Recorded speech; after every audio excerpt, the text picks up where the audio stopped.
This is Amy Whelan. Thanks for joining me today at amy'sinklings.com, and Happy New Year. Since this is the first day of 2016, I thought I'd show you how to make these adorable easel calendars, so come join me.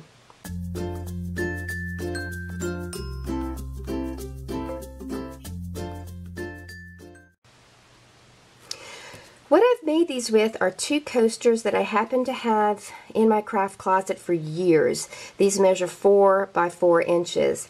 However, Stampin' Up! Has coaster board of its own, and it's currently on page, let's see, 148 of our current catalog.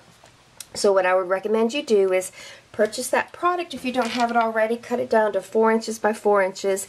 It will have rounded corners, but that's fine. I did try to round the corner on our coaster board using Stampin' Up's corner rounder punch, and it didn't want to punch it, and I didn't want to break the punch. So I would suggest using our coaster board, cutting it 4 inches by 4 inches, and just leave it with pointed corners.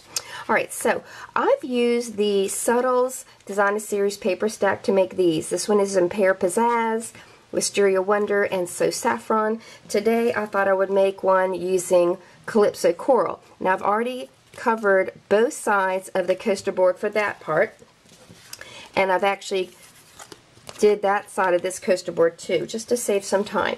So this is how I did it. I have found that our glue sticks are really nice for this project because they're tacky enough, but they also have a little bit of give while you're trying to make sure that the paper is lined up right. You want to get it as close as you can to both sides so you don't have a whole lot to trim. Now what I've been doing is then trimming off the extra. These are our old rubber craft scissors that Stampin' Up!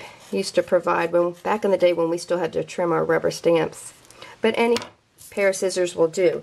Now what I think is nice is to go ahead and take a sanding block. If you've got one of those the emery board type of blocks to do your nails with, you can use that as well. And I'm going in one direction, and what this is doing, oops, I didn't trim that little corner.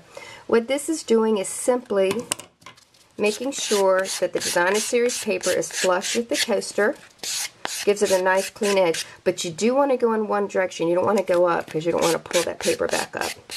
So again, this just helps make sure it's flush with the coaster board and all nice and smooth. Okay, so we have both of these done. Now I made a template beforehand, and so with this I've simply marked it where I'm going to punch.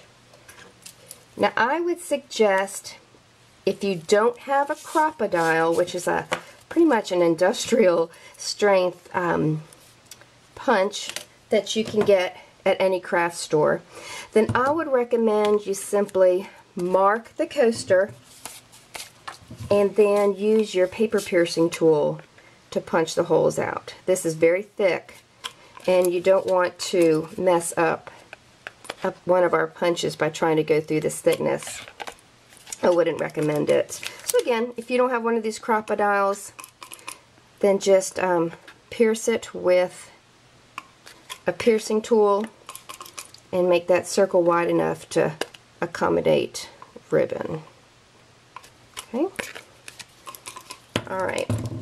I took a piece of our satin ribbon. I believe this one is 12 inches, and I've simply slid it through, and we're going to have this gape in the back a little bit so that the calendar can actually open like that. Okay, now you don't need to do an easel. You can do simply, where am I going?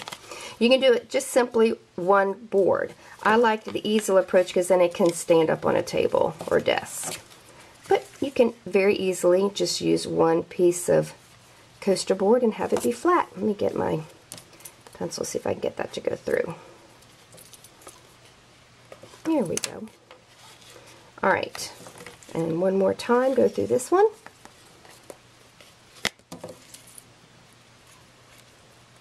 Where's that hole? you might actually hear fireworks in the background, because we did just have the strike of midnight. I don't know if any of y'all are like me, but I find that I do a lot of my crafting late at night. So if you hear any pop pop pows, that's what it is. Alright, next I took, you can just take your ribbon spool, put it there, and that makes sure that there's enough of a gap and enough of a pull of the ribbon so that when we go to stand this on the desk, it'll stand up. This is our satin ribbon, which I love. Okay, just pull it tight like that. And we'll go ahead and trim it with our lovely ribbon scissors. So, oh, that's just yucky. Let me trim that again. Now, if you place an order with me this month, then I will send you the PDF file for the calendar that I'm about to use, and I'll also send you, excuse me, all of the templates in a PDF file as well to help you mark your pieces. Now, I went ahead and I took a calendar and I mounted it on another piece of actual Calypso Coral cardstock. This measures 3 9/16 of an inch by 2 7/8 of an inch, and we're going to put some glue on the back of that.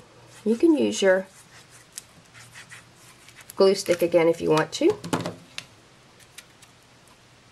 And stick that there. Now all I did was I ran off the calendar that my husband helped me create. So again, I can send that PDF file to you if you place an order with me this month.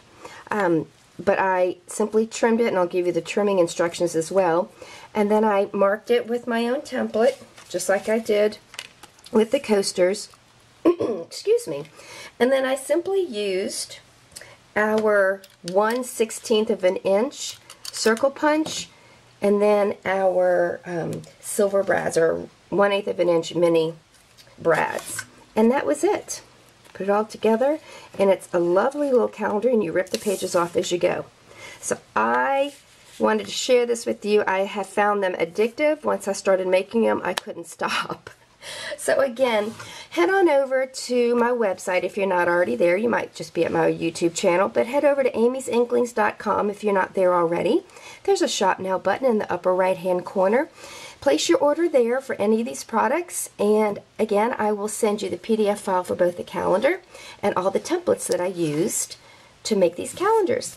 So I hope you enjoyed that project, and I hope you come back to Amy's Inklings again soon. Happy New Year. Bye-bye.